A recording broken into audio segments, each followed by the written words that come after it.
Since I'm live, yeah, these are just my thoughts on family and community. First off, if I get some of the newer generations popping up, man, you guys can make fun of the Gen Z and Boomers all you want, you know, but without the Boomers, you wouldn't have computers. I mean, Boomers and Gen Z, you wouldn't have video games. You wouldn't have you wouldn't have your smartphones. Okay, I mean, that came out of our generation, and we stood on the foundation of the generation before us that basically invented computing machines. So, it's six of one and a half dozen of the other, man. My dad used to tell me, poop in one hand and wish in the other, and we'll see which one fills up faster. What I see society doing is pooping in one hand or wishing, wishing over here that things could be different. Things can't be different if you don't have a foundation to go from to make it different. I mean, you don't think I was a rebellious kid? Look at my hair, man. I'm 65 years old. I'm still wearing my fucking hair long. I wear a fucking earring. Okay, you think that that's something? You think that's new to your generation? We had guys with dreadlocks in the 60s. We had guys with braids in the 60s. Women were braiding their hair. And I don't want to hear this cultural appropriation, man. I come from an era where we fought against that crap. You know what I mean? I mean, we stood up against it. If it wasn't for the boomer generation, man, I mean, the hippies, if it wasn't for us standing up as a generation against racism and prejudice and against, sexual or deviation in pay for sexes, housing. Okay, we're the ones that got that legislation passed because we were the voices that the government heard. And believe me, they heard us, man. They came in with tear gas in the 60s and 70s. Most of the cops were on the side of the establishment, the man, the very people you're supporting. you know, now, you know, they don't want. I mean, they're trying to rewind history on you.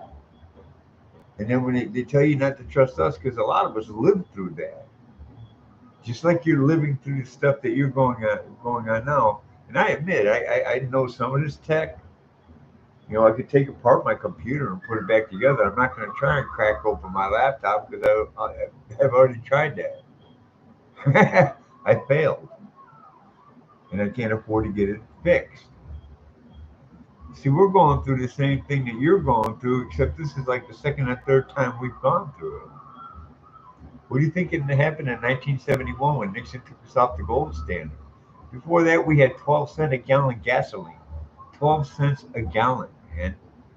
Okay, we had muscle cars, man. We had cars that we had cars that we could build ourselves. We didn't have, you know, Ford would build the engine and the car, and then we were taking and modify it. Okay, we knew how to do things, man. We didn't pick up the phone to have our plumbing done. I could do most every part of this in this apartment without sans electricity.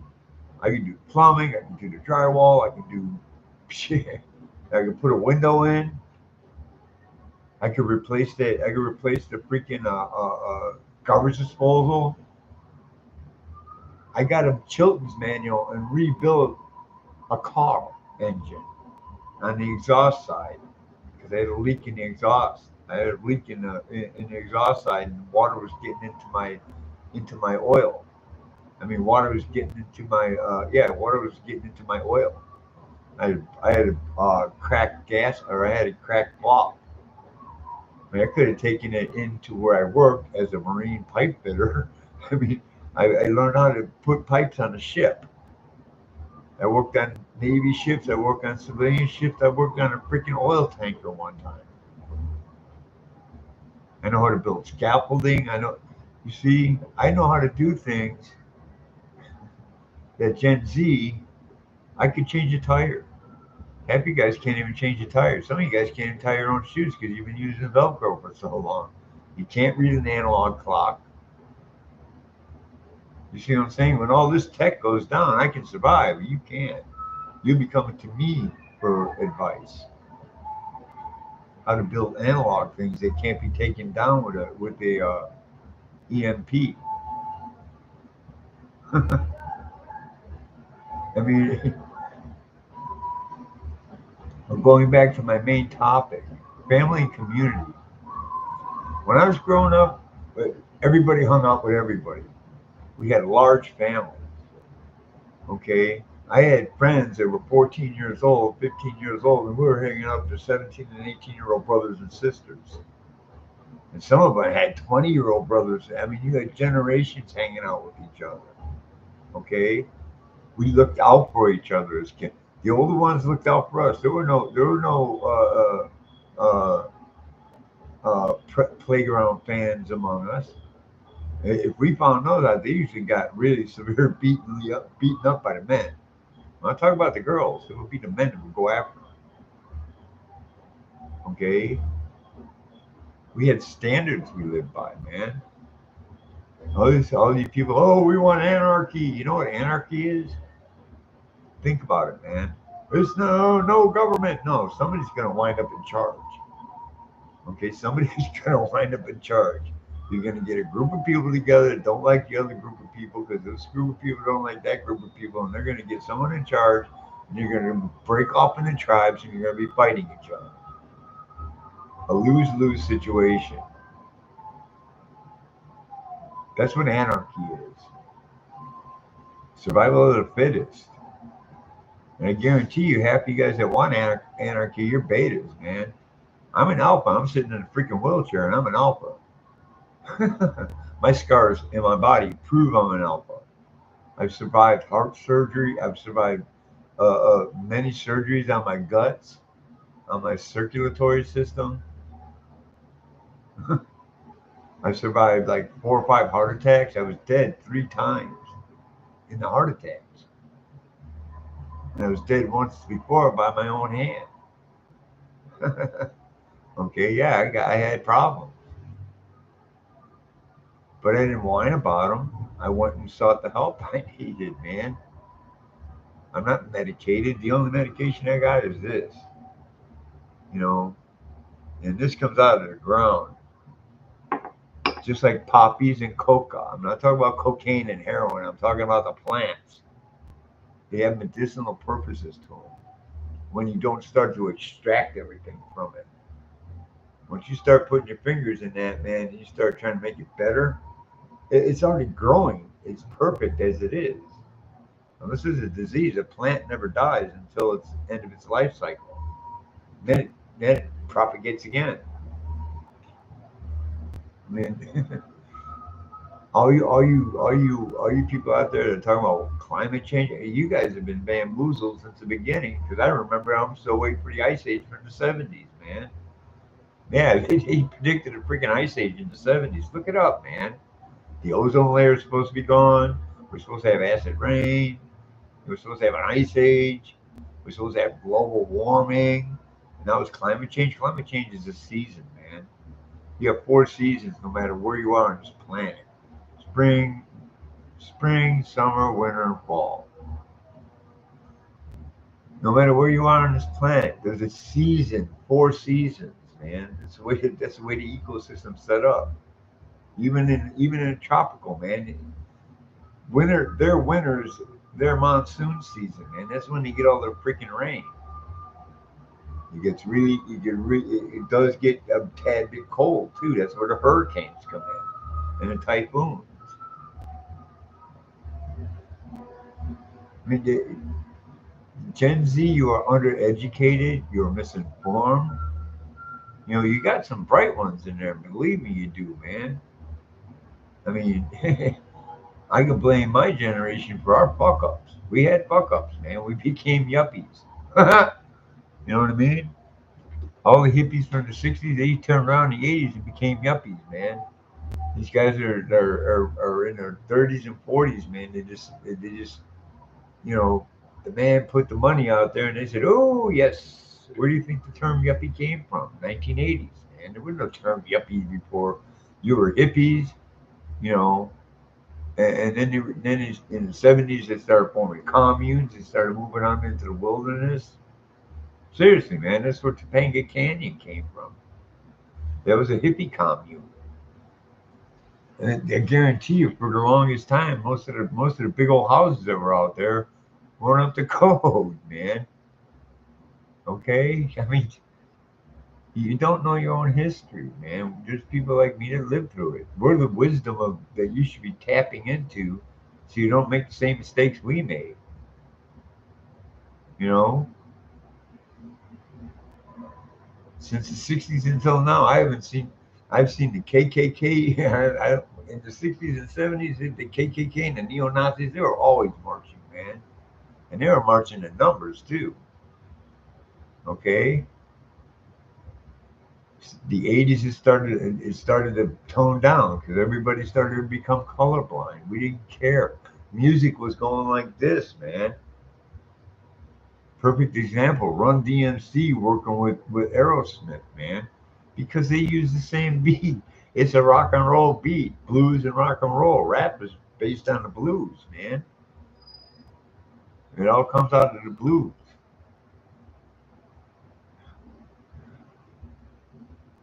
I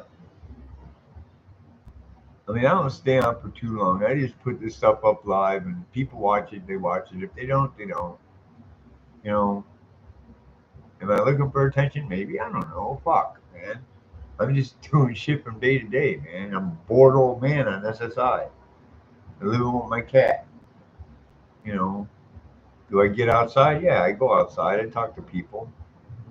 I also watch what's going on in the world through technology. I'm not stupid with technology. I'm just a little bit ignorant in certain spots that I can probably use a bump up on. When computers first came out, I was learning coding. Man. My younger brother, who passed away, could read C++. plus plus. I mean, he was fluent in it. Because it's a language, I could use the term fluent. I mean, I feel bad for your generation because you guys are misinformed about a lot of stuff. You're not curious. If you are, you're curious in the wrong directions, man. You're curious in la la land. I write books. I am an artist. I can show you artwork that I've done.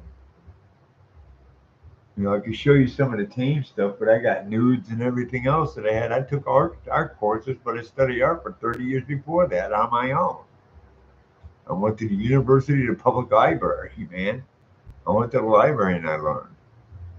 Just like I do online, man. And I've noticed since like 2010 until now, all the stuff I could find before 2010, I can't find anymore.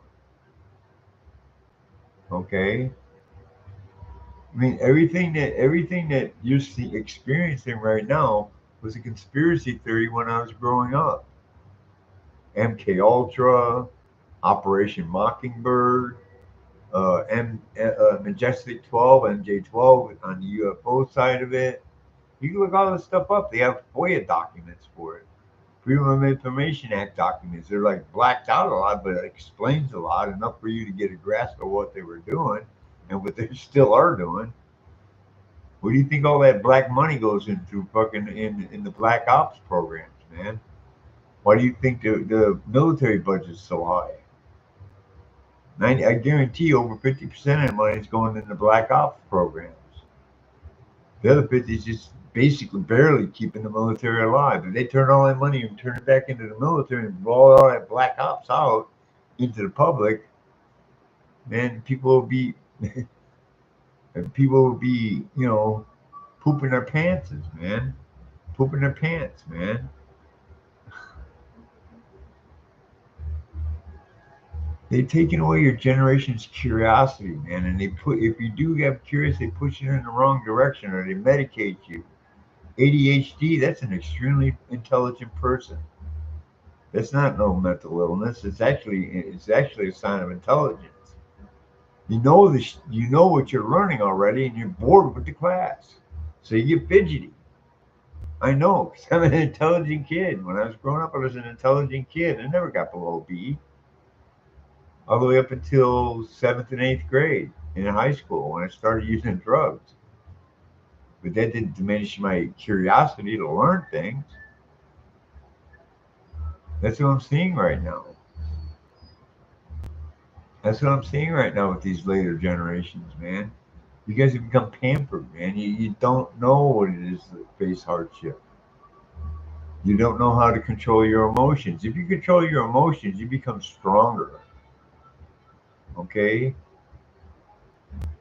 When you realize you have a weakness, that makes you stronger because you know you have a weakness and you guard against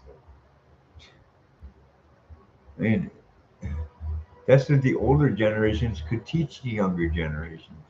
Have more kids. I don't care what race you are. Go have some kids. Have a family, man. Don't listen to these people, man. This that was our message in in the 60s and 70s. Screw the establishment.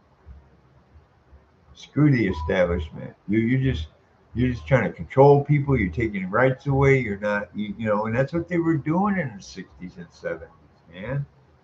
Nobody's taking your rights away now. You're allowing your own neighborhoods to take your rights away. And believe me, I've been in ghetto neighborhoods, man. I lived in Chestnut and PCH in the '80s with a black wife and mixed children.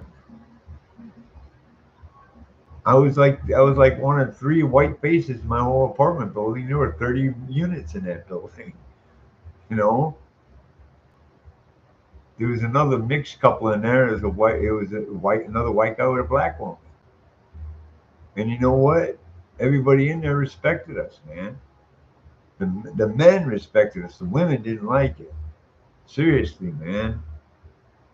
I faced more prejudice from a black person being married to a black woman than I did from a white person being married to a black woman. And my ex-wife will tell you that. She'll tell you that's why she was marrying white guys, because the black guys were starting to get corrupted. And I'm not saying it's bad, man. I'm just saying that we allowed it to happen to each other because we didn't have a community. We didn't look out for each other. The good people in the community didn't look out for each other.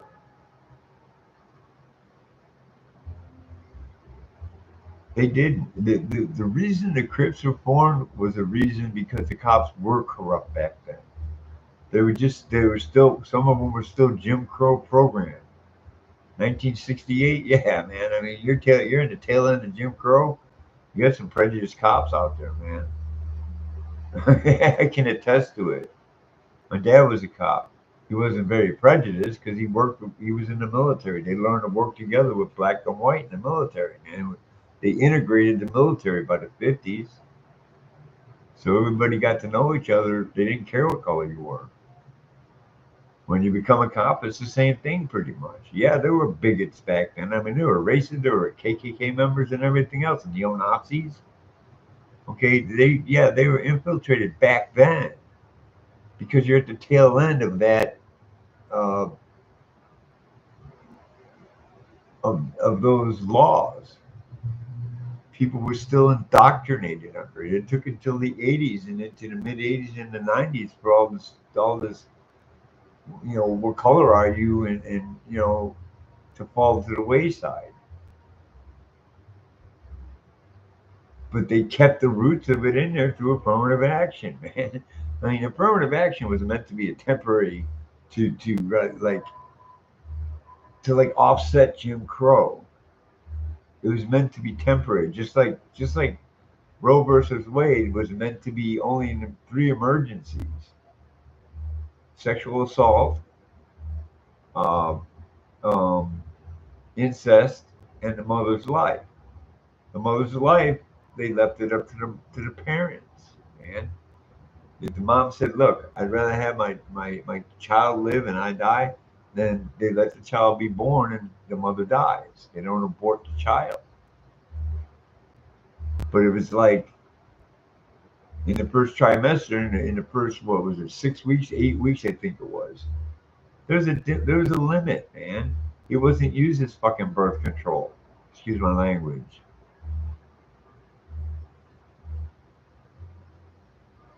You know what I mean? And birth control, people didn't want. There's a rhythm method you can use as a couple, man. And I guarantee you, most women are very, you know, they might be off a little here and there, but you can back in the '60s and '70s, you could the woman's cycle was like clockwork.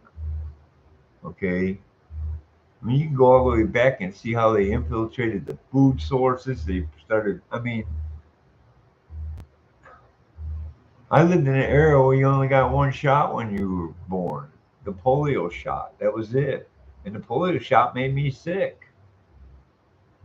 It made me sick. I had fever and everything else after I got that shot. My parents never took me for another vaccine after that.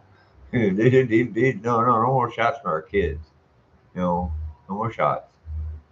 The polio you had to get, but there's other shots that they tried to come out with like measles, and I already had the measles, man. I had the measles when I was like 3 years old. I remember distinctly waking up from a nightmare, and my parents said I was covered in sweat, and then I don't have any memories after that. I have memories after that that are like me playing and stuff. I was well again, but I kind of remember being sick. I had the mumps, I had the chicken pox. I'm immune to it. I don't get it, man. I can't even carry it. It'll die in my system. I can't even be a carrier. That's what your immune system does. Over these last generations, they've fooled everybody, man. They went from everything natural to everything unnatural. Everything's ramped up. Look at the historical statistics, man. Go back into the '60s and see how many cancer cases there were. You had lung cancer, yeah, because they were adding shit to they were adding garbage to the tobacco. It started in the '40s and '50s. Natural tobacco doesn't really cause cancer because the Indians smoked it all the time.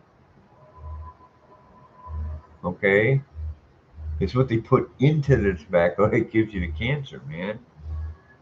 It's just like what they're putting into the food to give you. I mean, there's foods they're saying are bad for me that were good for me growing up. Well, how does that work? Oh, the advanced? No, it wasn't advanced in technology, man. I mean, people survive for thousands of years on food that's natural. Every time we try to put our fingers in the natural pie, we fuck it up. Excuse my language. Yeah, I'm all over the place, but it all comes back to community because we watched out for each other. Okay, it comes back to family because we watched out for each other. We didn't let people walk into our neighborhoods and disrupt our neighborhood. We even knew the cops on the beat because most of the cops had a beat for 10, 15 years in the same freaking neighborhoods. They stopped that in the '80s because of corruption. No, the corruption was at the top. Corruption at the bottom doesn't get really bad unless there's corruption at the top. I mean, it's not like the people at the top are saints and holy and walking on water. If you got corruption at the bottom, you damn sure got corruption at the top. How do you think they keep their power? Our whole government's been inverted since I was a kid. Okay, when I was a kid, the states ran the government. The people ran the government through the states and the local governments. That's how the Constitution is set up to work. What they did was they inverted the pyramid. So, instead of the masses being on top and these people down here taking orders from us, they're holding us up. They're holding our rights on their shoulders. Their sole purpose is to protect our freedoms, protect our liberty. Okay, all forms of government don't work because people are inherently corruptible. I don't care whether you want to be a communist, a socialist, a fascist. No, the communist and socialism and fascism is an easier time to corrupt people because the power's consolidated at the top. But in a republic like ours, where the power is at the bottom, that the powers at the top is like the pyramid's upside down like this instead of like this. Okay, this is the corporate structure. This is how our economy should look. Our economy should look like this. All these corporations they're not even competing against anybody except themselves. Okay, once you consolidate so far, it's they have an oligarchy. Okay, they have a little panel at the top, and they decide the prices on the way down because they don't have any competition. They're not even each other's competition. They're a cabal at the top, man. An economy like this means you got a few companies at the top, but all the stuff at the bottom. Like if we're making a car, well, we got to go to a foundry to have the parts made. Okay, Poppy, you're not going to disrupt Daddy when I'm doing this, you little stinky butt. Well, she's in heat right now. And I'm an old, achy old man, so get kind of grumpy with her. When she's tearing my apartment up, when she's tearing my couch up, I'm gonna say something. I'm gonna get the broom or get one of the wands that I can just tap her and push her away from it. She, you know, I taught her the word no. I gave her a couple. A couple of little swats on the butt when she was younger, when she was doing something that she wasn't supposed to do. You know, I didn't beat her up. I didn't tear. I didn't try to skin her. I didn't make her cry. I just taught her no. No. Now she knows no. When I say no, she just like okay. And I'll go pet her and say good girl. I reinforce the negative with the positive. Like I'm giving her treats.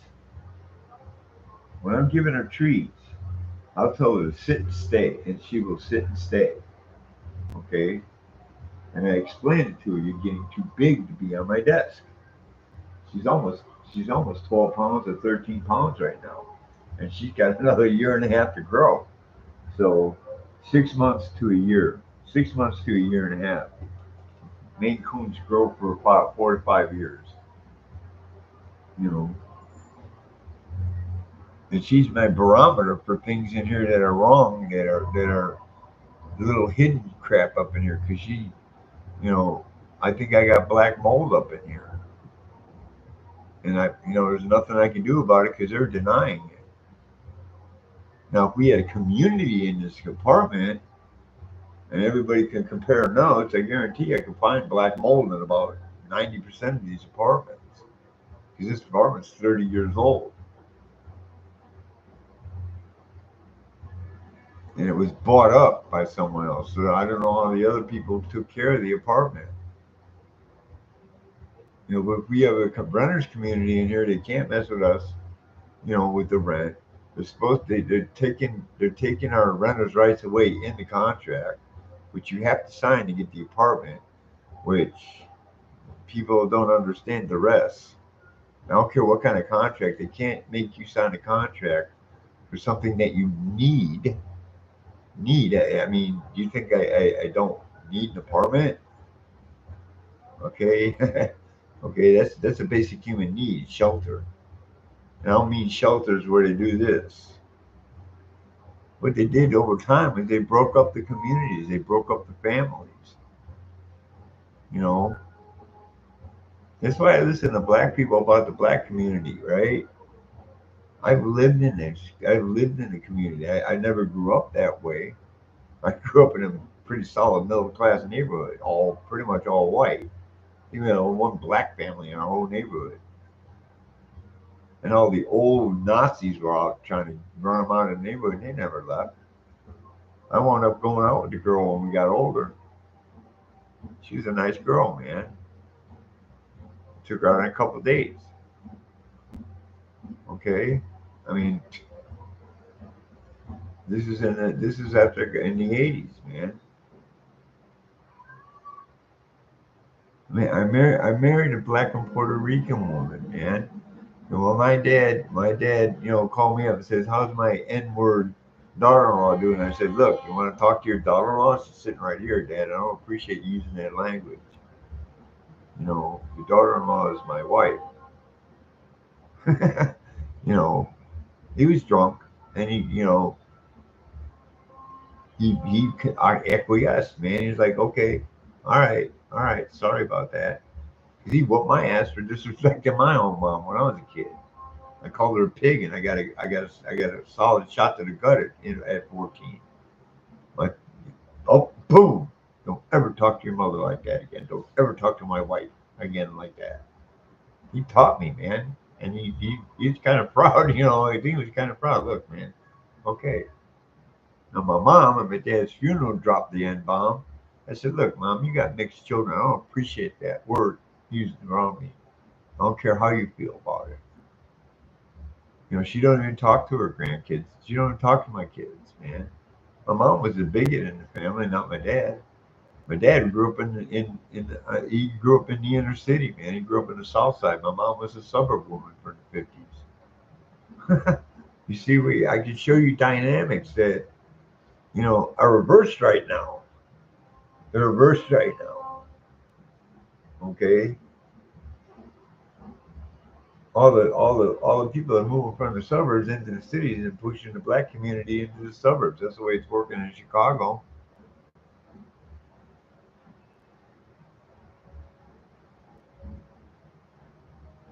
That's what gentrification is, man.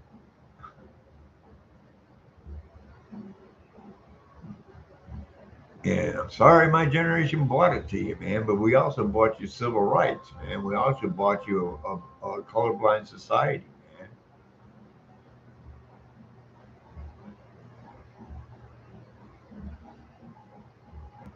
Gen X, the generation after that, going into the Gen X, going into the 90s, they were colorblind, man. Seriously, man. All the music was becoming colorblind in the 80s, man. They were manipulating society, man. That's what they've been doing all along. In the 60s, they divided up the families and the communities. In the 70s, they started the economic stuff with the taking us off the gold standard and pushing us on the petrodollar. That's when the economy tanked. Then they continued to prejudice with the slum lords. They would go into the inner cities, man. It would be straight up slums, man. That's where all our renters laws come from. The 70s, dude. I mean, they were making these screwballs live in their own dilapidated apartments without making any repairs. So if you had an apartment that was rat infested, roach infested, you had leaky plumbing, they put them in the worst apartment and they made them stay there for a year with an ankle monitor on.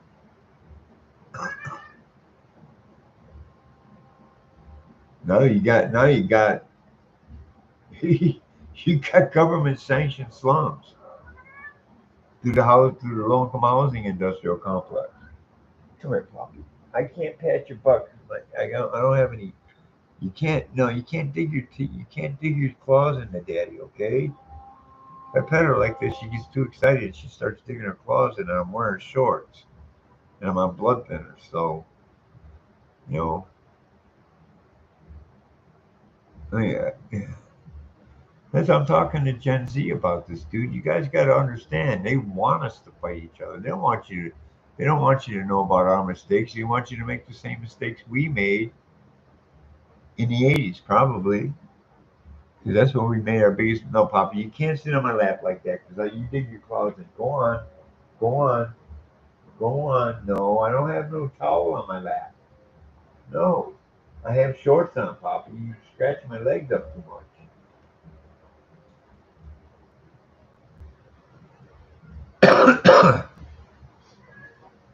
Uh, I'm serious. She has a cycle just like a female, just like a woman. Right now she's in heat. Right now she's in heat. Believe me, she's got about 2 or 3 weeks in heat, and then she's got a week where she don't even want to be around me. Okay, Seriously, I'm going through kitty cycles over here. I mean, she'll play within that time when she's on her flip side of her ovulation. She'll play. That's what she wants to do, play. That's when I play with her the most. Right now, I try to play with her, and she just puts her butt in the air, you know. So, I'm not going to breed her, man. I can't. I signed a contract saying I won't breed her, but I'm not going to get her cut up. I wouldn't do that to a human. I'm not going to do it to her. It doesn't do anything. They don't die. They don't, I mean, and there's a lot of cats out there that are still alive that are breeding. Okay. Otherwise, I wouldn't have this cat. I could agree with controlled breeding. You know, you don't want your cat to breed when she's in heat. Lock her up, man. Keep her in the house. She knows when I say that's why I taught her no when I first got her. I taught her no when she was a little kitty. I taught her no. I tap her on the nose or tap her on the butt. Not me like boom. I tap her on the nose and she no. And she pull her paws up and every time she claws come out, I tap her on the nose. No. Play nice. I mean, she still scratches the hell out of me. I mean, there's a scar right there from one of her scratches. That's when I was brushing her and I got too close to her belly. That's a trap for cats. You never go for the belly when they're on their belly. They maul you. They maul you, man. And she don't mean to do it. That's just an instinct. And I don't want to break that instinct. I want her to have that instinct. Hear her back there.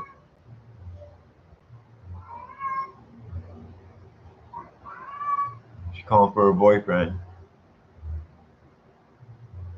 Well, she knows too to go back there when she starts getting, because my buddy goes back there and he does a lot of recording back there.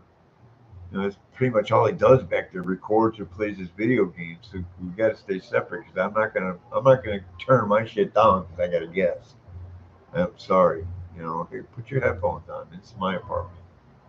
When we're outside, if I come to your apartment, I'll gladly oblige you. I'll put headphones on. I'll put earplugs in. I'll buy bigger blankets. I won't cover up as much unless you got it in here like a sauna. You know, that's totally unhealthy. But anyway, going back to the generation thing and the community thing. I mean, you hear this a lot from Gen X and Gen X was had it even worse because they had the mom and dad had to work because the economies was screwed up from taking us off the gold standard in the 70s. By the 80s, the economy is just totally based on economic bubbles. Our dollar is based on a bubble, and it will go like this every time a bubble will burst.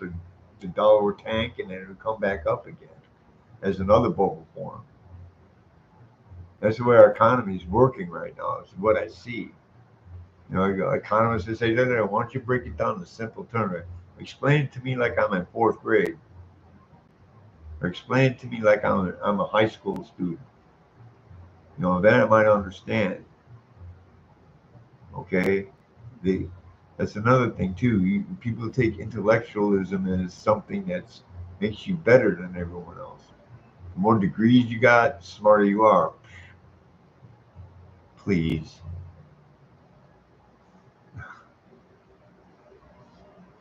I can agree that you can get some formal training to enhance the knowledge that you have. That's what I did when I studied art. I learned technique. Some of the stuff I was doing right, some of the stuff I was doing wrong. That became technique. I had to learn technique before I could break a technique. Before I could find a way to break that technique to make my own isms or make my own art. I don't just throw stuff on a canvas. I'm not a monkey. I think about what I'm going to paint and I paint it. I have an idea, man. And it ain't a bunch of colors just splashed on a canvas.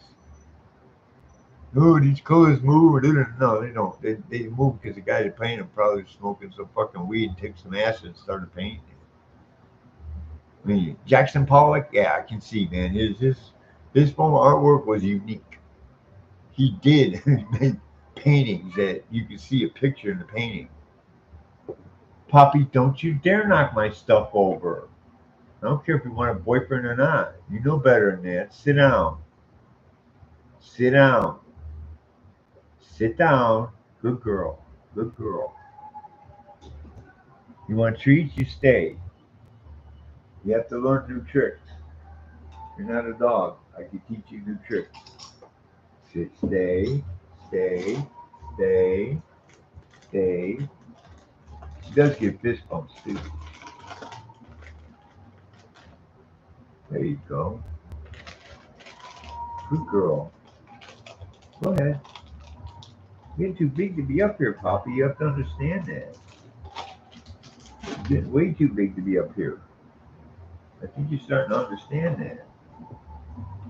This cat is really smart, man, which is cool. If she likes you when you walk in the door, she will say hi. She'll say hi. Or when she meows, she says hi, daddy. She understands who I am. She understands who my roommate is. He's Uncle Breed. When he left for a few days, she was crying because he wasn't here. Literally, she likes the guy. If she likes you, she likes you. If she don't, I don't know it. I'm gonna be wary of your butt walking in here. If she don't like you, if she don't approach you, or if you go to put your hand out even like this, and she pulls her head back, I'm gonna be watching you when you walk in the door. You know, cats are a little bit more subtle than a dog. A dog will growl at you, but if this cat start hissing at you, I'm gonna be you're not walking in the apartment. you know. But most times she backs off from you, I'm gonna be wary of you.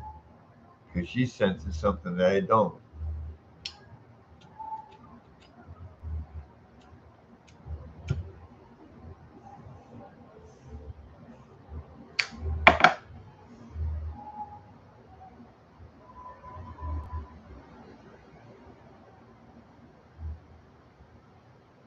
Like I said, I put this up live stream. I don't have any nobody. I don't have any fans or anything. Whatever that is. I don't have anybody. I got maybe one or two subscriptions, and people that probably don't haven't talked to me in years or decades. I think I got my daughter as a subscriber. I don't know, but like I said, going back to my point, family and community. Like I told you, when I was growing up, we had big families, and you hung out with your older brothers. It was true what you saw on the old sitcoms. The little brother wants to run off the other brother, and the other brother, no, man, you're too much of a kid. Well, it wasn't really like that. I mean, you got to hang out with your older brothers. I was the oldest in my family. I took my younger brother followed me right into drugs and alcohol. You know, not proud of it, but it's the way it worked. But we looked out for each other. When we partied, when I was growing up in my teens, because back then drinking was pretty much a rite of passage. It was just at the end of that kind of an era. That drinking was a rite of passage before saw they could make money off of the drugs that they were pumping into society through Air America and all that crap. Yeah, that's not a conspiracy theory. That's real. Um,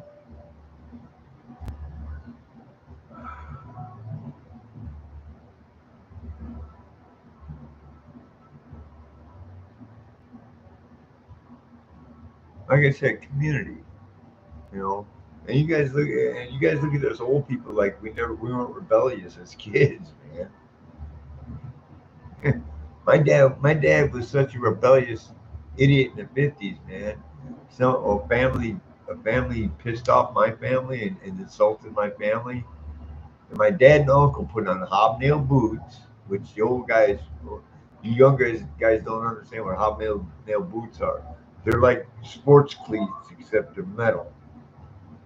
Okay, they're used for climbing trees and climbing up telephone poles. Okay, because they put the boots on and you walk up the pole with the rope. There's the hobnail boots. They went up about 4 or 5 in the morning, or what, 2 or 3 in the morning. My dad said they were drunk as shit. They went up to they got on the roof, and they ran across a newly tarred roof. Now back then it wasn't when you did stuff back then.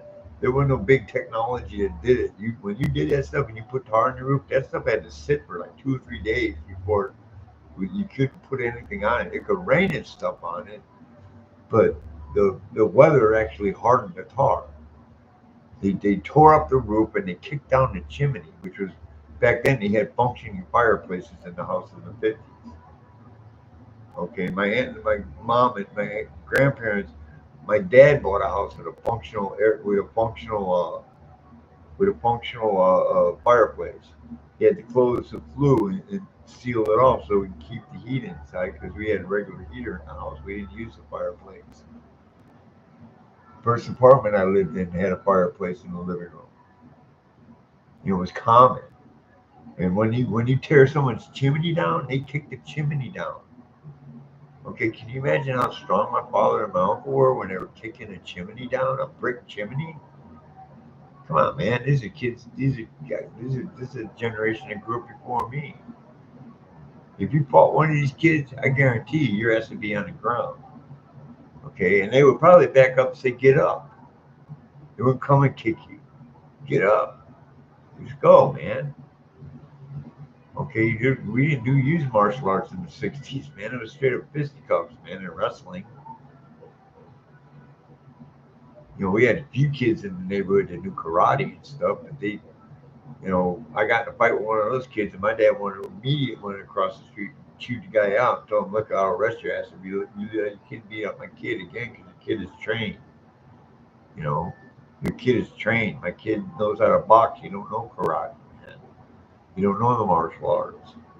Which I tell you what, boxing and karate is pretty similar, man. Except I think karate, MMA fighter would beat a boxer because boxer doesn't use his legs. But straight up boxing, an MMA fighter would lose because they don't know how to block. They don't know how to block punches. They don't know how to take a punch. Okay, they're too busy dodging and trying to take you down too. It's a combination. MMA is a combination of wrestling and boxing. You know, or I would say martial arts and boxing or wrestling. MMA is like is like an offshoot of WWE, except it's not scripted. They actually beat each other up in those rings. But I boxed growing up. And this kid beat me up because he knew how to. He knew more technique than I did. Boxing is good technique, but once the legs started getting involved and I started blocking those, I get hit in the head. I didn't know how to use my legs fighting. That's when my dad taught me some stuff they learned in the military and in the police department. Taught me a little bit of Aikido, a little bit of wrist locks. You know, I mean, I guarantee you, I can grab you right here. I can grab you right here on the wrist, and I'll make you say fucking ow. I will literally grab you by the wrist and squeeze my hand, and you will feel it. I know how to break holes and everything else. So, my dad had to teach me that on top of me knowing how to box. I was a shy kid. I didn't know how to fight. My family protected me. My neighborhood protected me. My friends protected me. There were tougher guys that they weren't bullies. I had friends who growing up. I mean, it wasn't like I was living in a freaking basement chained to the wall. We had a sense of community. We could trust everyone in the neighborhood, man. I knew who every one of my fucking neighbors were. Every one of them, man. Everyone within 150, 200 yards of my house, I knew who the neighbors were. And they all knew us. If something happened and parents weren't home, the neighbors came to your house, rescue, man. I mean, that's what community is. And they torn that down since the '60s, man. They torn it apart. That was the negative effects of the hippie generation. There's no such thing as free love, man. Love comes with a price, dude. You know, I love my girlfriend in the Philippines. It's coming with a price because we're in a long distance relationship for 5, 6 years, and I can feel her impatience and I can feel my impatience. I want to bring her here and she wants to come here. But right now in this atmosphere, man, I mean, coming in legally is not easy right now. They don't want people coming in legally anymore. They want the illegal immigrants running across the border. See what you're seeing right now, since Trump was in office until now, is a ramped up version of what they were planning, what they've been doing all along to us, man. They had to speed up their schedule, man, because they have a schedule, man. you know, oh, you're just a conspiracy. Yeah, I'm a conspiracy theorist. Okay, all right. When I was growing up, they had a joke about the casting couch. You know how these stars got their jobs, the casting couch. They were joking about it on stage, man. I mean, he started taking dress, men in dresses from comedy, and you know, um, if you go to Kabuki theater and ancient Greek theater, women weren't involved in the theater. In Kabuki, they are not involved in the theater to this day, so they have men playing women's parts. Okay, that's acting. That's like Mrs. Doubtfire. That's acting. It's supposed to be funny. Victor Victoria was funny. Okay, Corporal Klinger was funny because in the military at the time in the 50s, if you were in a dress or you were homosexual, you were gone. Bye bye, bye bye. Seriously, man, they didn't put up with that. Why? I don't know. I don't know. I'm not gonna try and answer that question. Huh. I'm just saying that's the way it was.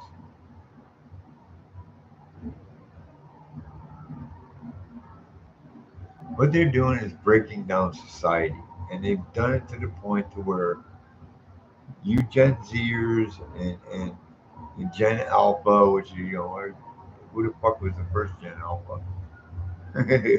Generation's like 70 years, right? So you got 26 times 70. Go back generation. Anyway,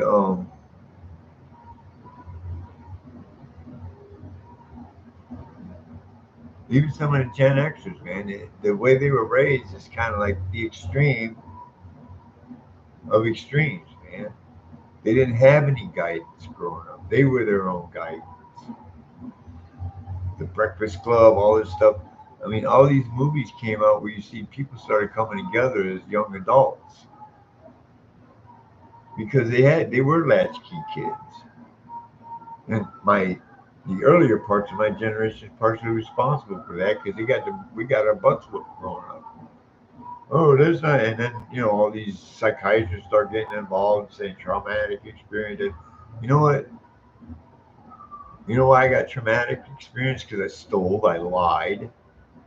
Okay, I used a lot of drugs. My dad didn't go after me for that. He was more consoling because he was an alcoholic in recovery, and he understood that.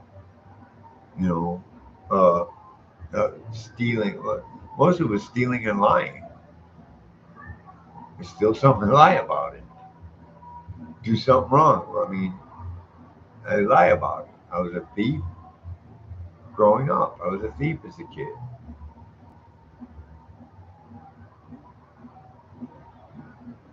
Because if my dad raised me the way he was raised, I would have my butt whooped as a little kid for doing some of this stuff. Because I was 2 years old, 3 years old. I was walking like 3 years old. I was walking like a quarter of a mile from my house. Okay, walking around the neighborhood, playing in the backyard. My parents lived on the fifth floor, and I was playing in the backyard, and we had an enclosed back door in the apartment. We had a front and back door. My mom would come out, watch us on the back door. The laundry was back. The laundry room was back there, so she did her laundry on the back, so she could watch us. And then back then they ironed their laundry, man. I mean, my mom had an ironing board. We didn't go to dry cleaners. That was for the rich people, man.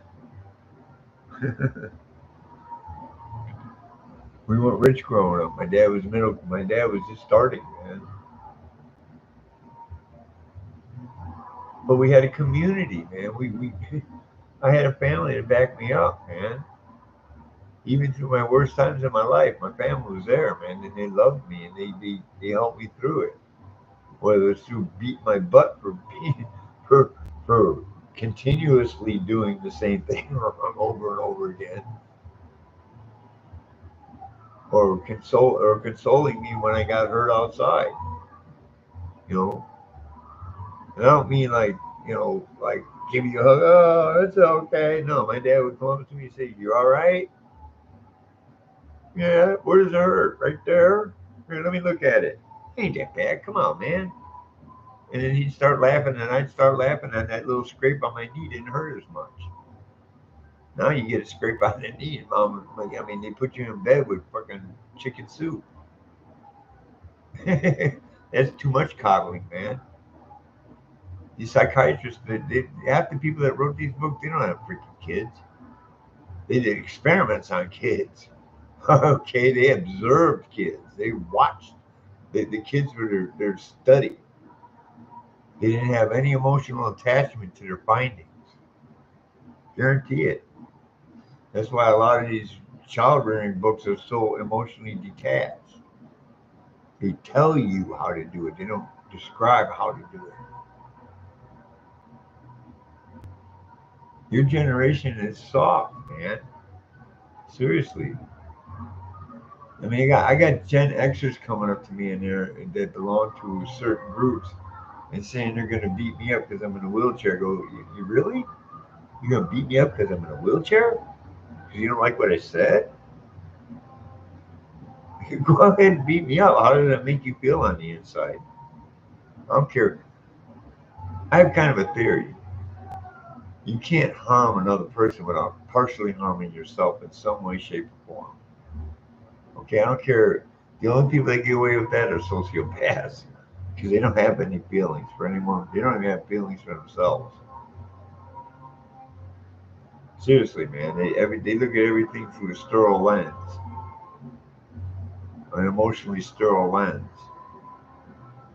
They make fake feelings. Okay, they fake it, but most people, if you beat someone up, man, you're gonna feel somewhat bad about it. And if you don't acknowledge the fact that you feel bad about it, it makes you angry that you did it. So you lash out at the world because you don't want to take responsibility for what you did.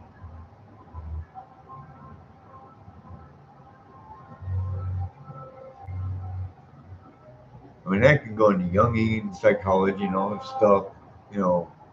But I don't remember too much in the term paper I wrote in high school about Carl Jung. You know, yeah, high school. I wrote a term paper in high school. Okay, that's the kind of high school I went to. I really had term papers from freshman year on up. I mean, and these weren't like, what did you do over the summer? I had term papers in biology, I had term papers in chemistry, I had term papers in uh, uh, social studies, I had term papers in, I took humanities. I took a lot of humanities classes. I had term papers in English literature. I had term papers in English. I had to learn how to write certain uh, I had to learn to write like prose and what's that thing where you describe something? There's a pyramid structure from the top to the bottom. Then there's another one where you describe it and then you bring it to your point. I forget what those are called. You know, I was trained to go to college in my high school years, and I had a family that backed me up because my dad taught me how to write a term paper because he was in college writing a term paper in his 50s. He was like a bunch of years sober, and he decided to get his college degree to get a promotion on the police department. Didn't work because he didn't like his politics. Probably wasn't corrupt.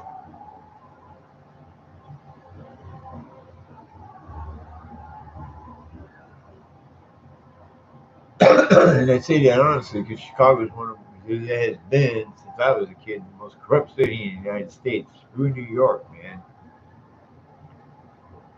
New York is a playground compared to Chicago politics, man.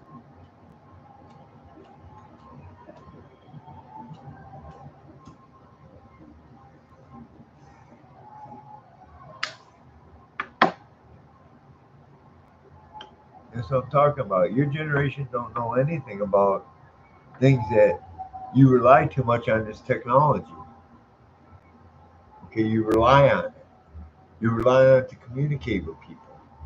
I know how to communicate with people on the outside. I can walk up to pretty much anybody and say hi and strike up a conversation. Even though I look like this, no teeth, missing a leg, scruffy looking. I strike up conversations with people all the time, and people generally seem to like me, man. Genuinely, I mean, I don't know, man, and they genuinely seem to like me. I have no enemies, pretty much, as far as I know, unless it's these screwballs online who sit there and type all kinds of, I'm a keyboard commando. I'm not a keyboard commando, man. I grew up learning how to fight. I grew up. I spent 11 and a half years on the street, and survived on the street. Believe me, I know how to take care of myself. Okay, I know how to survive. I know how to prosper in that type of environment because I did. Your generation's Gen Z. If you guys ever hit the street, the street would eat you alive. Within a month to a year, you'd be the one talking to a tree and hitting that glass dick. Excuse my language. Smoking crack or whatever, doing drugs, alcoholism. You'd fall on the street. It would break you because it broke me. I was just strong enough to survive the breaking. It just cracked me a lot. But I picked myself by my bootstraps and I got a job, paid cash, 70 bucks a day to move a ton of weight every day, twice a day, literally a ton of weight. I went to college. I studied, man. I didn't listen to the counselors because I knew what was going on because I felt it out the first semester. I tried the winter semester and I totally bombed. I took the prerequisites in one semester. In the winter semester, I thought I could do it. Boom! I'm like, whoa! I can't do math. I can't do this. I have nowhere to study. I can't burn the midnight oil because it's always midnight and I don't have any oil. you know, it's kind of hard. It's kind of hard to study when you don't have any lamps or anything. You got to sleep. You're sleeping in the dark somewhere. It's kind of hard to read. Flashlight batteries cost money, man. But what I did is I took the art part of it and I took Japanese. I just snuck in one class so I can get my language out of the way. Japanese, I got a B in the first semester, a D in the second semester. That works out to a C. And I'll accept that because I was homeless when I got it. My art classes, I was A's and B's, man. I was a freaking every class I went into after my first semester, into my second semester, every art class I went into, I became the unofficial TA. They would have TAs in the class. Okay, and the TA would come up to me and just look at my work, look at me, and walk to the next person and critique them. Because they saw I picked everything up like that. Because I was already doing it for 30 fucking years. Excuse my French.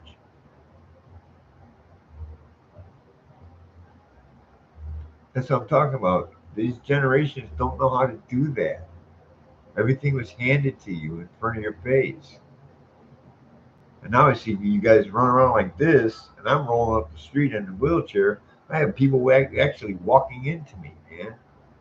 I mean, come on, you can see me. If you're 20 feet away from me, you see that I'm lower than your line of sight if you're looking up the street. If your eyeballs are jacked into a damn cell phone, you're going to walk right into me. And I roll by people and say, look, I'm not supposed to watch where you're going. I'm supposed to watch where I'm going. You know, and because I'm watching where I'm going, I don't, I have to stop because you're not watching where you're going, and I have to stop, and you have to walk around me. Or else you're gonna run right into. So next time when you start running into people, man, what are you doing? I'm like, dude, watch where you're going, man. Fuck. Or else I'll roll and I'll go like this, accidentally look to the side, boom, run into somebody with their head in the fucking cell phone. I don't care, man, because I'm tired of that, man.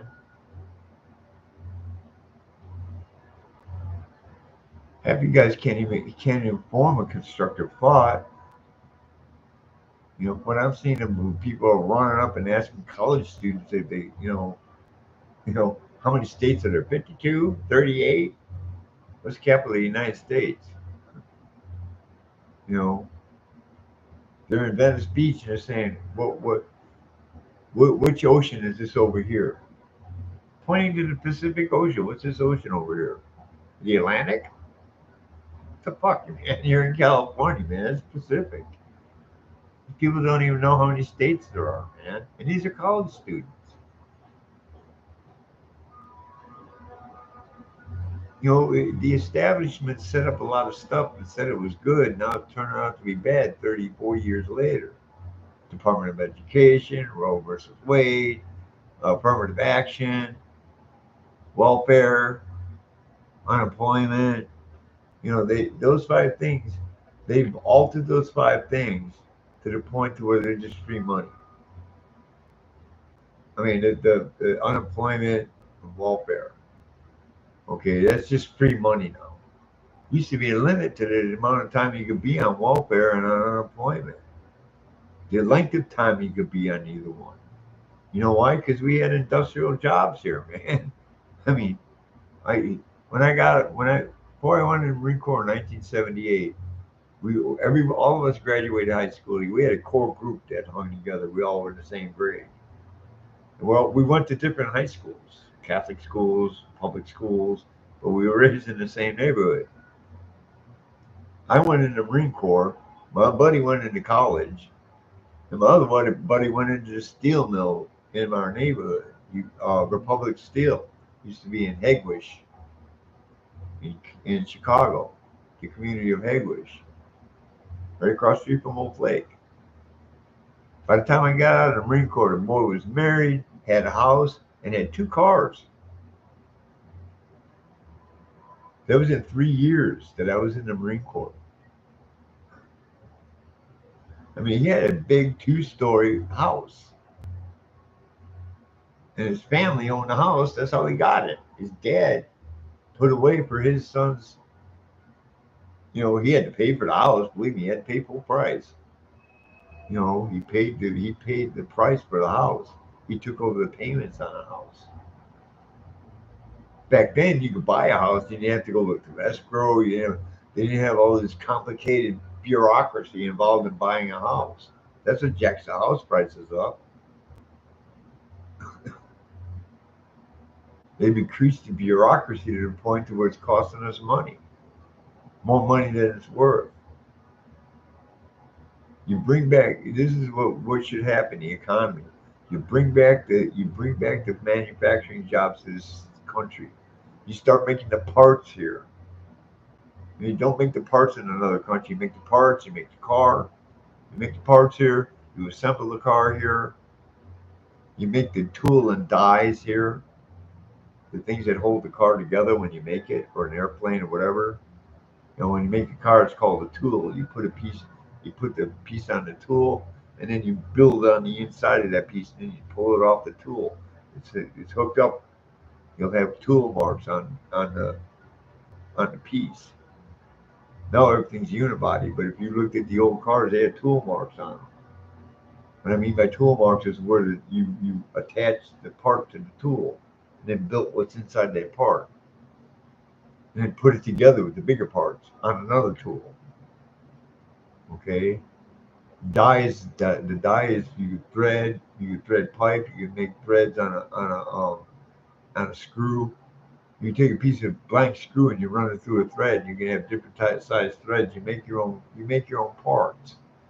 You manufacture all your parts here, and then you manufacture the things that help you put that part together here. Then you have jobs galore.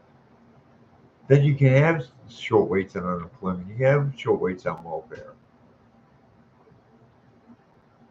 I'm not saying do away with them. I'm saying bring everything back to where it originally stood. Affirmative action, we don't need it anymore.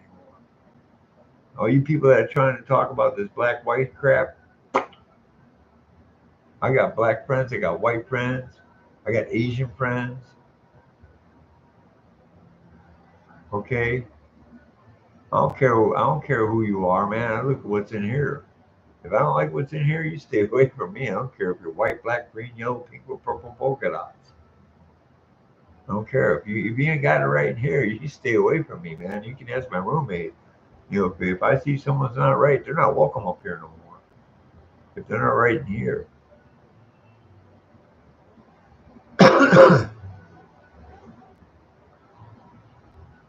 you know, if I'm giving someone a place to stay, and I tell them, man, I don't have a limited amount of food in here, man. You can crash, you can take a shower, and you got to go find your own, you know. But you got a roof over your head, man. That's a step up from where you're at. I had people come in here, wait till I go to sleep, and start eating my food. I had people rob me. But you know what? That's how I learned not to trust certain people. If I don't see it in here, you ain't staying here, man. If I don't see it in here, you ain't even coming up to visit. I don't want that. I don't want that spirit in my house. Everyone calls it energy. I call it spirit. I don't want the spirit in my house, man. You know, I'm trying to get people in here to come together as a community, man. Start sharing what the hell's going on in your apartment with these people, man. And we back each other up. That's what they don't want. They tore it down, and now it's like a rubber band being stretched too far to one end. What happened? It either snaps or snaps back in place. If it snaps, that means society breaks. But if it gets to the point where society is strong enough to stand the stretch, it'll eventually snap back. And that's what's happening right now, man. The paradigm is shifting, man. It's gone off the rails on one side. You know, and community and family breakdown was the beginning of it. And that's got to be the beginning of the end of it. You have to come back to those roots, to the roots to the basics. Screw that word base. It's called basics. Bring everything back to the basics. I mean, even if they started putting computers in the car, my dad went and bought a machine he learned how to use it so he could program the freaking car so he could work on his own car without taking it into a shop. He got a Chilton's manual, got all the settings that he would have to put in the computer, and he would program whatever was in that car after he fixed it. He went through the whole Chilton manual for that car. What a Chilton's manual is. It's the manual for the certain car that you own. It is the manufacturer has to put this out. They don't have to tell you the trade secrets, but they have to show you how to fix it. Okay, they have to show you how to fix it if you want to fix it. They they can't rely on you taking it back to the dealership all the time because that wears their money out because they got to pay you to fix the car. No, I pay a warranty. You shouldn't have to pay a warranty. You already bought the damn thing. If it don't work, you bring it back and you fix it. Why are you paying for them to fix it? You bought the car. It's their responsibility if it breaks down, not yours, unless you crash it into a wall. That's what community does, man. We share these ideas with each other. We show each other this stuff. Online communities don't work because you're not physically with that person. Okay, you can't connect through a screen. You cannot connect through a screen. That woman that lives in the Philippines, why we connected is because she was so concerned about me when I started getting sick. She met me at right after I had my leg cut off. I was talking in one of the chat rooms and I met her, and we saw each other. We had my camera. We saw each other. We talked to each other. I liked her. She liked me. We liked the way we talked. We liked what we heard. Now we need the physical interaction. That's what's holding our relationship back. That don't mean I don't love her any less, but I'm not connected to her like if she was laying sleeping with me every day. I'm not saying sleep with the person that you're connecting with as a friend, but in that type of relationship, yeah.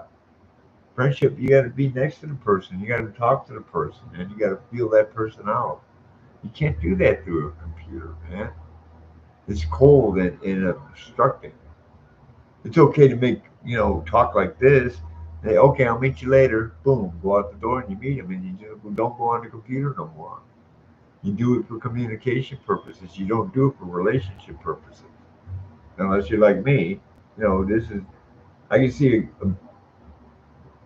there's exceptions to every rule. These stuff I'm talking about, these relationships I'm talking about, these long distance relationships, we cannot. Me and my girl cannot connect the way we would be able to connect if she was just sitting right here and we were talking or watching a movie or playing with my cat or we go out for a walk. Put the sex aside. I mean, just being with the person, feeling that person next to you. That's what Gen Z is missing, man. You guys don't know how to do that. You don't, man. You don't. You lose it. You've lost it. And the next generation's even worse because they were raised totally this way. You got to be interacting with people, man. You just can't come in and you can't know somebody over the screen. The reason I know her is because we've talked extensively. Now, she could be lying to me. She don't know if I'm lying to her. I'm as honest as I can be with her. There's some things I won't tell her until we're together. And I'm sure that's the way with her too. So we're being held back in our relationship by this, by the fact that I won't, I have a hard time bringing her here legally right now. But I don't have a community to talk to about it. I, I don't, online communities don't excite me, man. Okay, they don't. It's cool to communicate like this and do like one-on-one sessions, but in order to learn anything, you have to be with the person you're trying to learn from. 'Cause that way you can see the lie, you can feel the lie, you can feel the truth. All this people talk about vibrations, man. That's coming out of the 60s, man. We we we coined that term, vibrations. The Beach Boys, good vibrations. In other words, bring some good vibes, man. But you guys are using terms that we coined. What was it? Two, God, it's like 50, 60 years ago. I'm 65, so say 60 years ago. That would make me 5 years old. That's when that term was coined. The term conspiracy theory. I was 9 years old when that term was coined. They've been using it ever since to debunk a lot of truth. It's a conspiracy theory. No, I'm telling you from living through these ages about the tearing down of the community and the family. That was the worst thing that happened in the hippie generation. And I mean, I can go into factual things about the hippies being infiltrated by the FBI, the CIA. A lot of the drugs introduced beyond marijuana and maybe some hallucinogens like peyote or psilocybin, the natural stuff, was introduced by the man, by the establishment. They infiltrated these groups of hippies, man. Hippies started out as anti-war protesters and environmentalists. That's where the term tree hugger comes from. Okay, That's where the term tree hugger comes from. The worst thing they do is invent the EPA, man. They should have left it at a grassroots level. That wasn't a grassroots group, man. That was a government funded group from the beginning, EPA. Okay? Because the people were upset after the tributaries going into Lake Erie, or the rivers going into Lake Erie caught on fire, man. That's the legend of the Lake Erie fire. It wasn't in the lake; it was in the tributaries leading into the lake, where all the pollution was coming from upriver. You don't even know the history behind half the things with this climate change garbage. You don't know history behind the environmental movement. We weren't out there to stop climate change. We were out there to grow more plants, man. We wanted the forest to thrive. We wanted nature to thrive because we're symbiotically linked to nature. It's a symbiosis, man. When you die, your body and if you were dead in the wilderness and they buried your body in the ground without a coffin, guess what?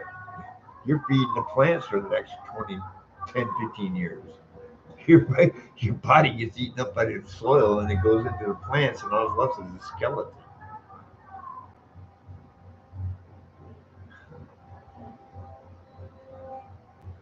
That's what I'm saying. The Gen Z, you are ignorant. I'm not saying you're stupid, man. Ignorant is different from stupidity. Ignorant people just don't know and they can learn. Stupid people don't want to learn what they should know. Okay? So don't be stupid. I'd rather be ignorant than stupid. You want to throw gender on? No, no, that's stupidity, man. That's stupidity. X and X, X, Y. You can't get around that. You can't change biology with a wish. So I'm going to bring it up from the beginning. You wish in one hand, poo in the other, and see which one fills up faster, man. You transgender people, wish in one hand, poo in the other, see which one fills up faster. Wish in one hand, poo in the other. Guarantee you, your wishes won't come true if you're going against nature. You want to get rid of the CO2, plant more plants. You want to get rid of the carbon, plant more plants. We need carbon in the atmosphere, man. I'd rather have the greenhouse effect and live in a damn tropical paradise than have what we got now. You guys, oh, it's a greenhouse effect. We're gonna raise the temperature, dude. If you raise the temperature, and you grow a bunch of plants. You live in a tropical paradise, man. You're living in the tropics. I mean, they got you. I mean, they're they're making it out to be like in a tropical paradise is a bad thing, man. How's that work, man? I mean, I can go through all kinds of things that this generation bamboozles a lot, man. And you guys are, they got you to the point to where you don't know what a critical thought is, man. You can't form a critical thought. They got you right now looking at TikTok videos. Boom, boom, boom, boom, boom, boom, boom, boom. That's the first way that you brainwash somebody. Use a pattern quick and neat, quick and fast. You dump stuff in there quick and fast. Your subconscious picks up everything, everything, everything. You might not remember it, but your subconscious remembers everything. Okay. I look at it like a computer. Your conscious mind is your RAM. Your subconscious mind is your ROM. Okay. In order to bring memory up from your ROM, you have to use your RAM. Right? Is that how a computer works? I mean, you can't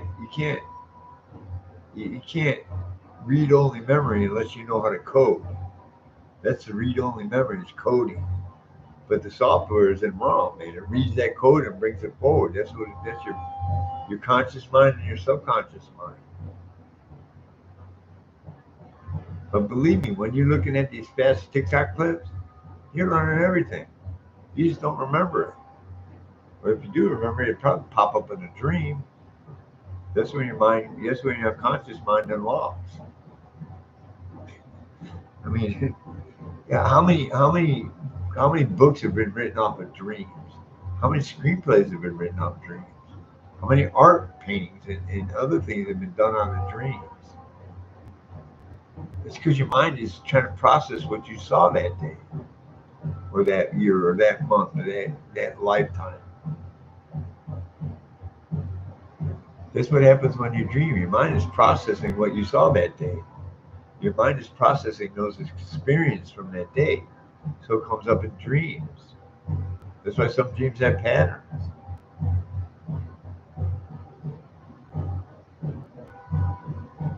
You know, Freud was a pervert. Let's go into Carl Jung. Carl Jung knew there was a dream. That's how come he came up with the id, the ego, and the superego, man. That's the three forms of consciousness that come out of Jungian psychology. I don't know which one's which, and I don't care. My description is simplistic enough that I understand it, and I know it's right. And also, your emotions get stored because right next to your heart there's a piece of brain tissue, brain matter sits right next to your heart. Look it up; it's physiologically correct. That's where your emotions sit. So that's why I always point to your heart and your. They say the seat of your emotions is. The ancients thought it was your liver, and modern is your heart. But that brain matter must sit in that area because I don't know anybody who's not. If you haven't been so sad that you cried until your physical heart hurt, then you I've been there, done that. That's how come I know that's what it is. That's your heart hurts. You feel it. It's feeling like someone punched you in the heart. It's because you got a piece of brain matter that remembers memory, that remembers emotions, and it's linked to this. So your soul is your mind and your emotions. Your spirit is what's connected you to the higher power. That's the communication center, man. Jimi Hendrix called it belly button. What do you call it? Belly button window. No, what I used to. Jimi Hendrix had a song called Belly Button Window, and he was talking about a woman being pregnant, and the umbilical cord is attached to the baby, and the baby actually feels what the mother feels, and that's basically what the song is about. You know, it's kind of like in that realm of thinking. But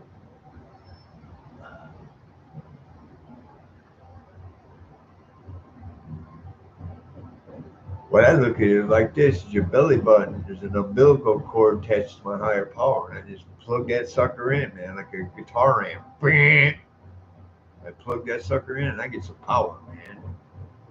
You know, it's not real. It's just an analogy I use in my brain to plug into my higher power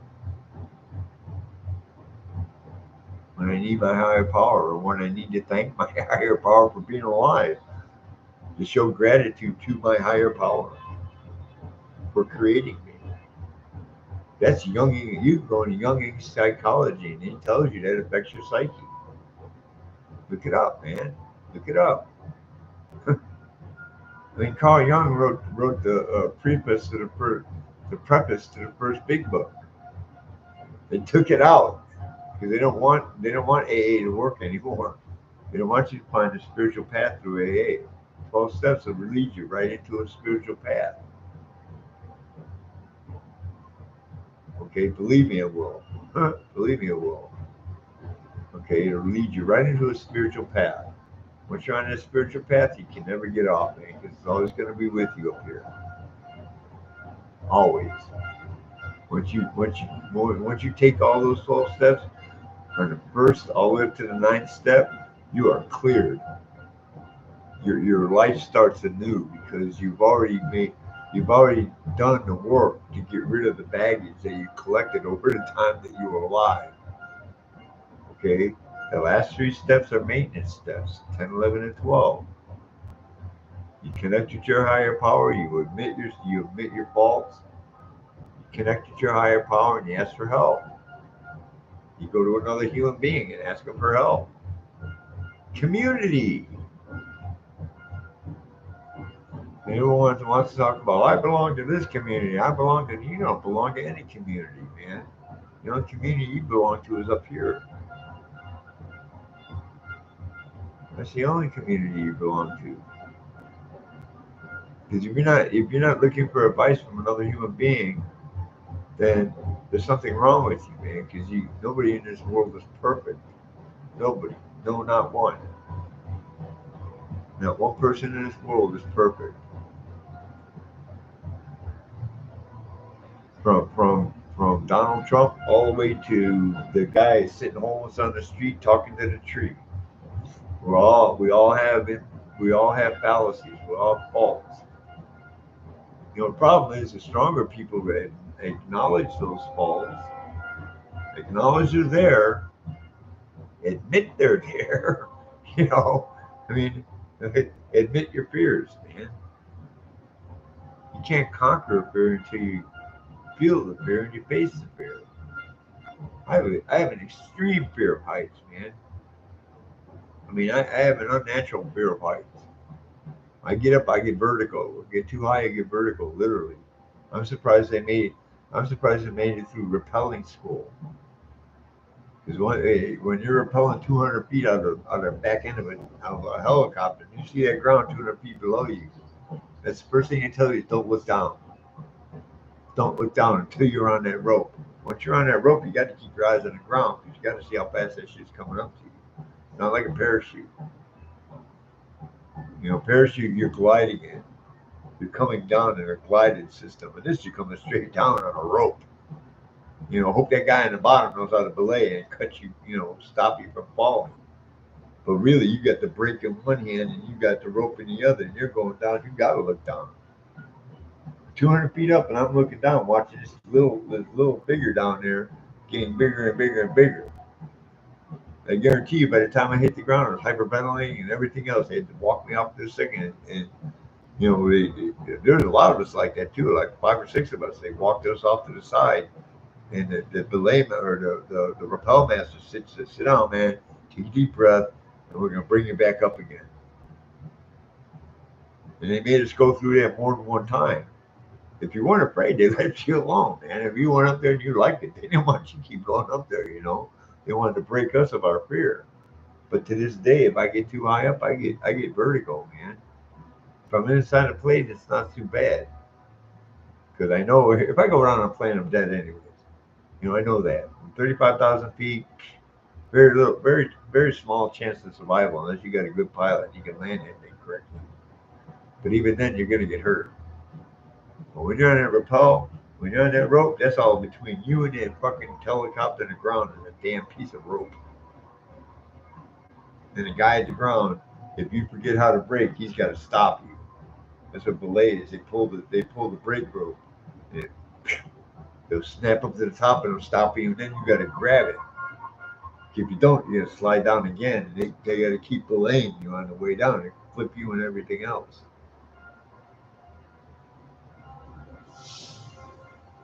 The wall wasn't so bad because I had my foot on it. I put on something that I could see the ground. If I fell from there, it's like 90 feet. The rope's going to break my fall before I hit the ground. 200 feet, that rope stretches. It stretches and it stretches enough to where if you get too close to that ground and you try to stop yourself, that rope's going to stretch and you're going to pop off the ground like a you'll pop off, you'll hit the ground, bounce up, man, and hit the ground again probably if you're unconscious. Okay, that's a long explanation to show that fear, but I had to face that fear, man. I can go up and if I get up too high and I know that I got to do something, I'm gonna control that fear.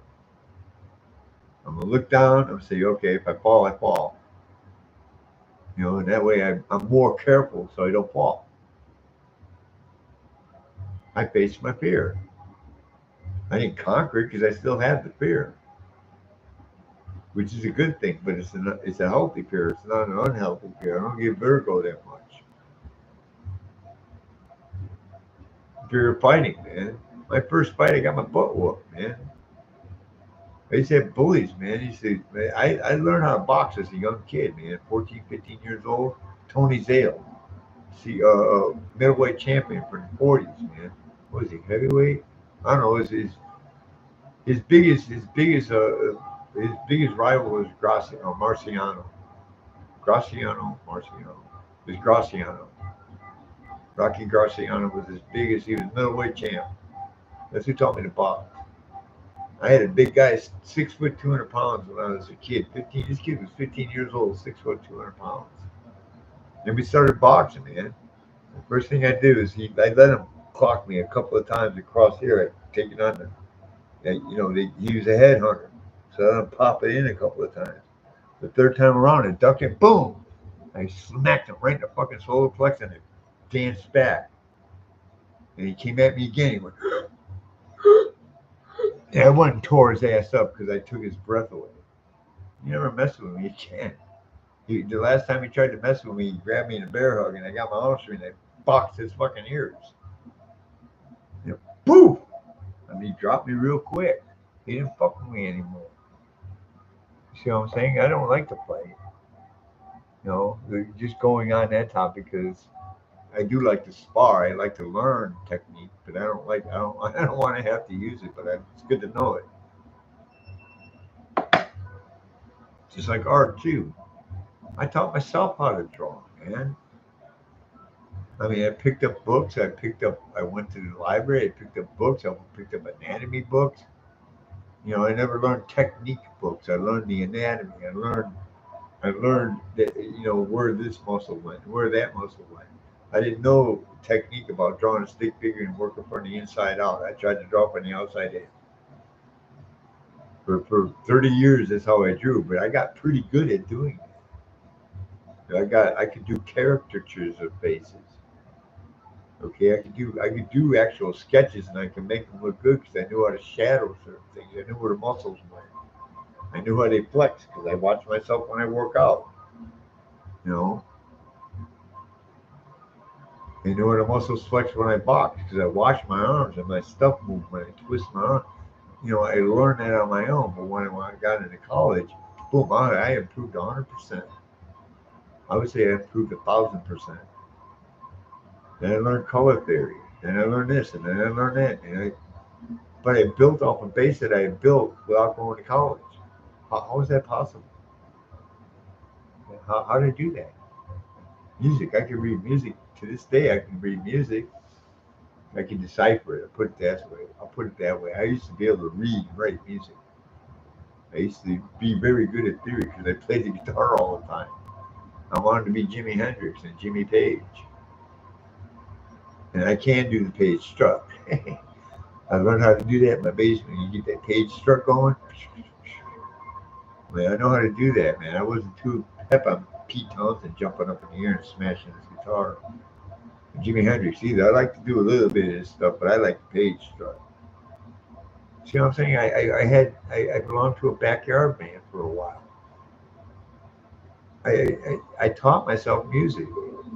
That's why these people come on and say Jimi Hendrix is the only one I know of that didn't know how to read and write music.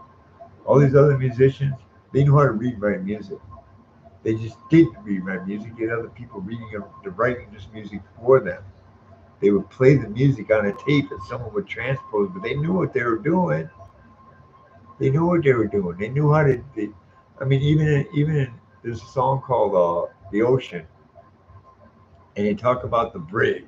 Where's that confounded bridge? That's a bridge in musical speak, man. That means it's a bridge between motions and music. Your bridge. It's a blues term. There's a bridge from the lyrics to the refrain. There's a bridge. There's a musical bridge that spans that from the refrain to the lyrics. That's a musical term, man. If they didn't read my music, how the hell do they know that term? Yeah. I read it on. Yeah. You read it in freaking Wikipedia, man. You didn't live through it. You didn't see the write-ups in the magazine. You didn't see the interviews from those times. You didn't read the Cream interview about Jimmy Page. I mean, Cream. I mean, Not Rolling Stone, Cream Magazine. Rolling Stone put Cream Magazine out of business. That's the story. That's the semi story of Almost Famous. Cream Magazine, man, Pop, popping up against Rolling Stone. The guy from Cream Magazine gave the guy advice on how to deal with these Rolling Stone people,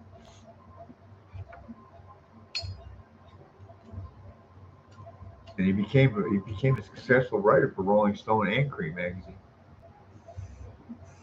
at 15. That's part of the story. That's true. Everything, a lot of the other stuff, except for maybe the band aids and all that, that was real. But, I mean, that was real. You had groupies. You had literal fanatical groupies, and these guys would take some of these groupies on tour with them. Okay, it was a lifestyle back then. I mean, that's when a lot of crap was under. That's when a lot of crap was behind the scenes, and you joked about it. They joked about the casting couch, Harvey Weinstein. It was a joke in the '60s, man. They were telling you straight to your face, this was happening behind the scenes right here. It wasn't widespread because they couldn't bring it out that much because people were totally against that. Totally, like 90% of the population would have destroyed that 1% that was doing it. And that's how deep it was back then with messing with children. You mess with someone else's children, dude. Guarantee you. I mean, the last time I saw something like that was in the 1980 something. Man, this guy blew a guy's head off for molesting his kid, a karate instructor. Blew the guy's head off right as he. It was like it was almost a repeat of the Jack Ruby incident with Lee Harvey Oswald. Guy was waiting by the phone. Guy walked by in custody. Guy turned around with a gun.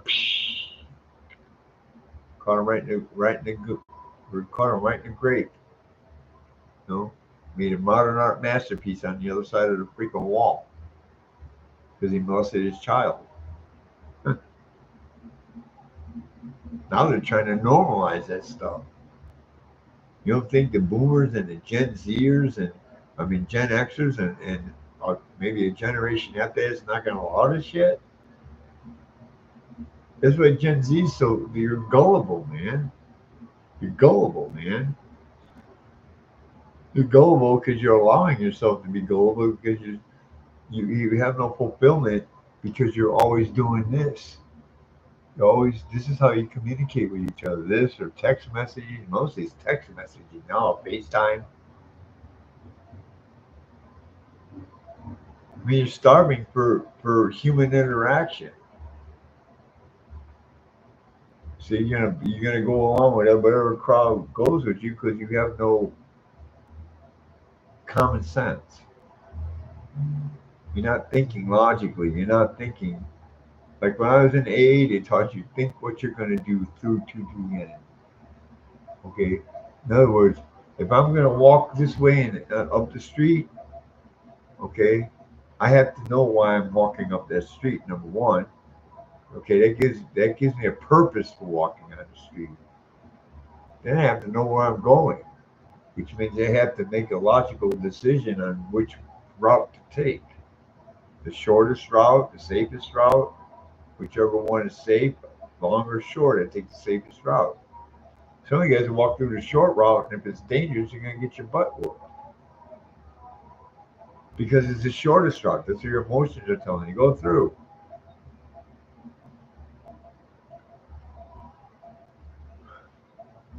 And you can go through even psychology, man. I tell you, you have to control your emotions, man. You have to, man. If you don't control your emotions, you're gonna be led around by the nose. They're always gonna poke at your emotions. They'll push your little buttons. You know what? All my buttons are disconnected. Most of them, man. All my buttons are disconnected, man. You can't push a button on me. You know, even if these idiots tried to kick me out, I'd be sad. I'd be pissed. But you know what? I can get over it and try to get my way up off the street. Number one. Number two, I'm gonna go after somebody, man. Not me physically either. I'm gonna find a way to make them pay for it. Not me illegally either. I'll do something like I did last time they put me on the street. I went to college and had a wrote for a local newspaper and had a freaking job.